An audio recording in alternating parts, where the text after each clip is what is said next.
So one of the things too, he says he realized, like from 2 years old on, he's like, I have a pretty big purpose and a pretty big job on this planet.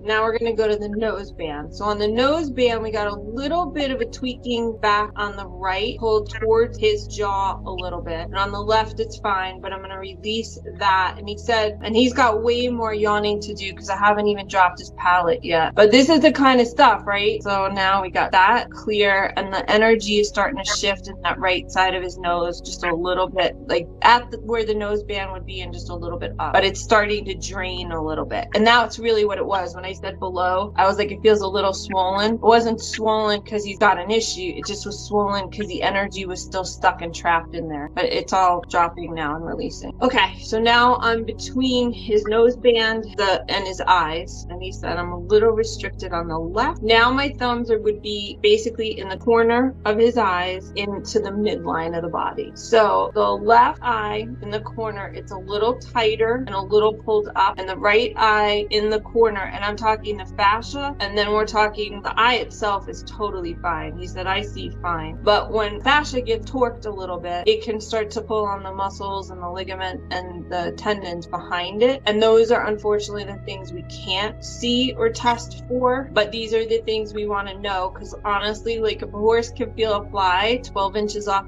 its body, and if Chance can feel me at over 1,250 miles away, never having touched him and having no idea who I am, that's pretty incredibly sensitive, right? For most of what people do on horses and say, well, they're big animals. I'm like, yeah, but this is how sensitive they are. And then the inside part of the left eye and then down the channel of the nose is also starting to drain. And when I say drain, the energy is draining. Energy is what we are before we're physical. The energy makes up our physicality.